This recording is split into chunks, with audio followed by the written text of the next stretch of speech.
ikintu cyabaje umutima wanjye nuko uwo mwana wapfuye.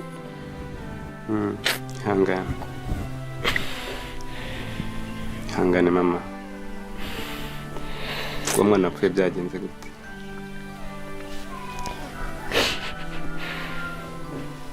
Ihangane kandi ukomere. Igihe twabuze ibyo kurya tumara nk'iminsi 3, ntangije mfata ifu yari mu nzu baba barayirya, ntangije mbaha amazi barenza. Ihangane kandi ikintu burya cyabaye rimwe na rimwe twita ko ari igeno riturutse ku Mana. Ndagusaba ngo ugire umutima ukomeye kandi wihangane, ugire kwihangana. Nimba nagize nuko ari igihe bagemura, kumbabazwa nuko umwana wanjye yashonje kuva ari mu nda, akarinda apfa narigeze mbona ibyo kurya bihagije ngo mugaburire.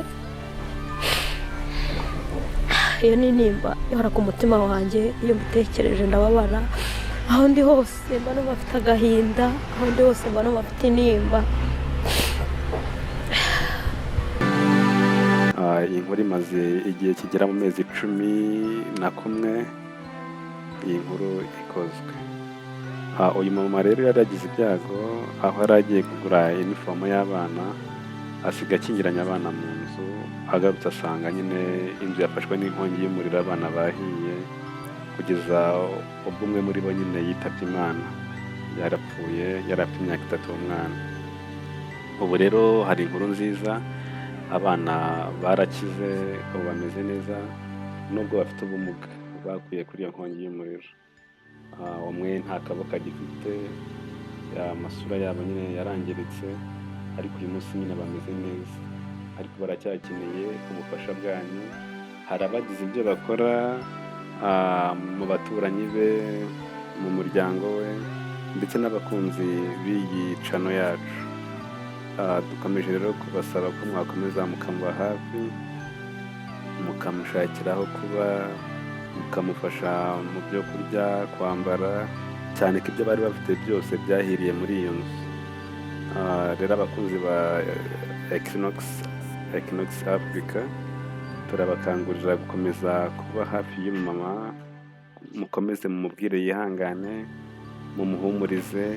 Ibi ni ibyago biza bidateguje, cyane ko mu minsi yashize yari ari mu gahinda gakomeye, ariko bamaze kwiyakira nyuma y'uko nyine atakaza akana kamwe.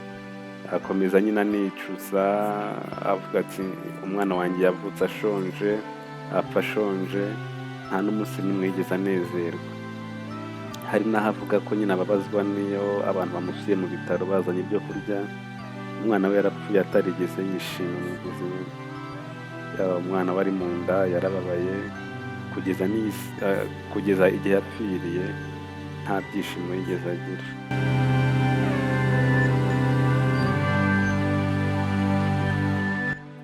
Uyu mumama byamugendekeye biti kugira ngo yisange umwana we yapfuye?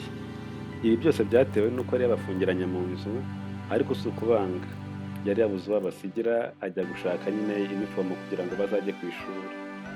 Ariko ntabwo ari igisubizo cyiza gukingirana abana mu nzu, kuko abana barakubagana cyane. Umwana ushobora gusanga yamanuye televiziyo yayimennye, cyangwa se yafashe umusumari yawushyize muri multiprise, nawo umuriro ukamwica. Mujye murinda abana banyu impanuka za hato na hato.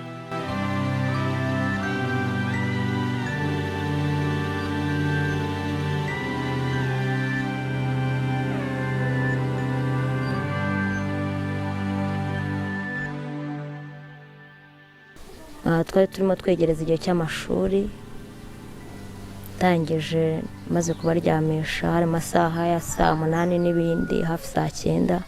Hari agatsinda nari mfite, ndabangurika ngende nguzemo udufaranga nze nishyura iniforume zabo, kuko uw'imyaka 3 n'imyaka 5 bari kujya kwiga. Ndangije ndabaryamisha, maze kubaryamisha ndasimbuka njya muri iryo tsinda, nguzamo amafaranga, ndaza. Nta nubwo itsinda narirangije, inkongi y'umuriro yaje, abana bahira mu nzu, n'ibiri mu nzu byose birashya, biba ngombwa ko umwana umwe ahita yitaba Imana.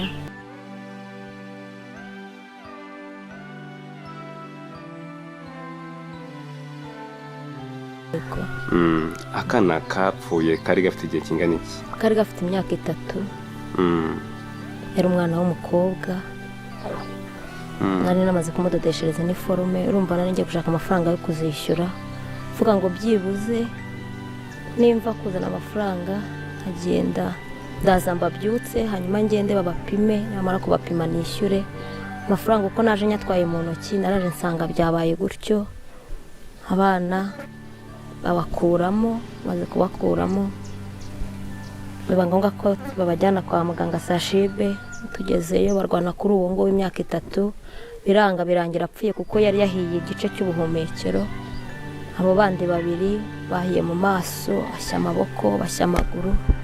Kana gatoya k'umwaka umwe kahiye ku buryo bukomeye kuko kashiririye intoki, biba ngombwa ko intoki bazica, basigaranya akaganza konyine kadafite intoki. Akaboko kamwe niko kariho intoki, ariko nako kariho ibikomere ko yarahiye rwose bihagije. Iyo nkongi y'umuriro yatewe n'iki? Inkongi y'umuriro ntabwo nzi ikintu cyabiteye, kuko nanjye naraje nsanga byagenze gutyo, ibintu byose byahiye n'abana bahiye. Ntabwo kugeza ubu ndamenya ikintu cyabiteye. Icyizere cyabo cyo kubaho uri kukibona gute? Kubaho ko ikigaragara cyo bazabaho, nubwo bashaka kuzakira bitinze, ariko bazakira. Umutoya bafite ikibazo cyo kuba afite akaboko kamwe, ari umwana w'umukobwa, afite ibikomere mu maso no mu mutwe, amaguru. Umukuru nawe amaboko yose yarahiye, mu gatuza yarahiye, mu mugongo no mu maso. Ikintu atahiye mu maso n'imboni gusa, ariko kandi hose barahiye. Hari umuntu ushobora kumva iyi nkuru ikamubabaza cyane, ikamutera impungenge. Mwebwe ubushobozi muri kubukura he kugeza iyi saha? Mbere y'uko ibyo biba mwakoraga iki mu buzima busanzwe? Mu buzima busanzwe ikintu twakoraga, twari abakene n'ubundi pe, dushakisha dupfundikanya, n'ubundi kubaho byari bitugoye cyane. Twaryaga rimwe ku munsi, rimwe na rimwe tukabibura, kagiye hashira iminsi 3 tutarya, dufite abana. Ikintu cyabaje umutima wanjye,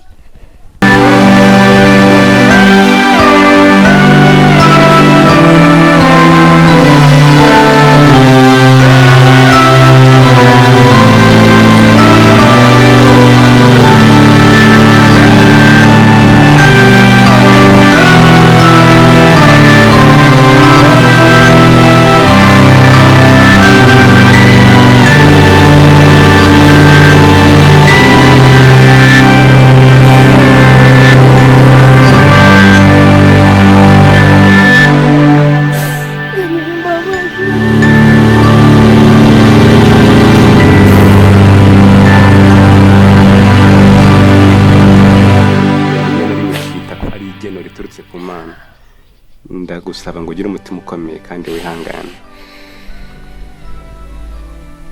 Ugire kwihangana. nimba nagize nuko ari igihe bagemura, kumbabazwa nuko umwana wanjye yashonje kuva ari mu nda, akarinda apfa narigezemo n'ibyo kurya bihagije ngo mugaburire.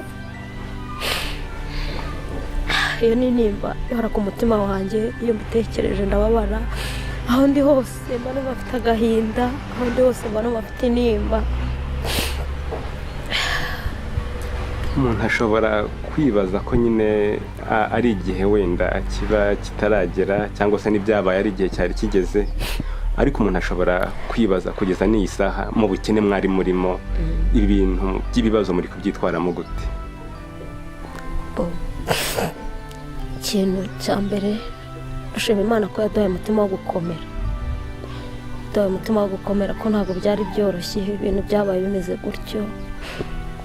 byabaye umugabo yacuruzaga utuntu tw'udusambusa ku muhanda kugira ngo byibuze tubashe kubona irasiyo, ku buryo yabonaga 1000 ku munsi byibuze tukarya. Byari bitandukanye n'icyo gihe nabagaburiraga ifu. komera kandi wihangane. Nyuma y'ibyo bibazo byose hisukamo n'ibindi, kugeza iyi saha ubuzima buracyakomeza kuba bubi cyane. Yego, twakodeshaga inzu y'icyumba na salo, turi umuryango w'abantu 5. Mbese ari ibintu bigoye, ari ibintu bikomeye, nta bw'inyagamburiro umuntu yaza ntitubona aho tumwicaza, ntitube twakwifuza n'umuntu waza kudusura ngo barare kuko tuba dufite aho kumuraza.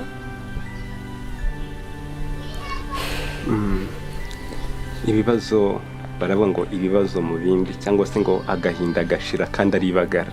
Yego. Ibibazo numva mwari murimo mbere n'ubundi ndumva byari bikomeye. Byari bikomeye cyane pe. Ibi biriho nabyo ndumva bikomeye kurenza. Byo bikomeye kurushaho, byarenze ubwenge bwacu, byarenze ibitekerezo byacu, ku buryo niyo mbitekereje byonyine byashobora ko naba umusazi nkirukanka ku musozi, byashobora ko umugabo yana, kuko tukimara kubana dukenera mu rugo nk'umugabo n'umugore turi abageni, twatangiye ubuzima bukomeye, ubuzima bukakaye, twari tumaranye imyaka 6 turi muri ubwo buzima. Umugabo wanjye yabaye umunyonzi, kaya kunyonga atariye, rero no gushimana ko yamurinze. Twigeze akora impanuka kubera umuyaga wo mu muhanda, gutwara imizigo atariye, asize ntwite ntariye, naryaga 5 z'ijoro, azongera kurya izindi 5 z'ijoro. Yesu, kiragira ubunyonzi amuvamo, akajya akora ibiyedi, umunsi akakiboneje akakibura. Byibuze ko yacuruzaga dusambusa, bashaka kubona 1000 tukarya umunsi, nubwo tutaryaga ibikwiriye ariko byibuze twararyaga. Bitandukanye nuko twahabaga abana ifu tukabaha amazi bakarenzaho, haribwo hahitaga hikubitamo icyo kibazo n'ubundi kidusanga muri ubwo buzima. Kwa abana twabajyanye kwa muganga gutyo, inzu yahiye n'ibintu byose. Kuva twajya kwa muganga ntago ndasubiraho byabereye, kuko nta kintu na kimwe cyari gihari. Ntayo twinjira mu bitaro, aduca amafaranga menshi yo kwishyura ibintu byose byari byahiye n'ibikoresho, n'abamituweli yabo yari yahiye, biba ngombwa ko bimwe batwishyuza 100%. Nibyo koko ni inkuru ikomeye kubyumva, kubona wari witeguye ko abana bagiye kujya ku ishuri.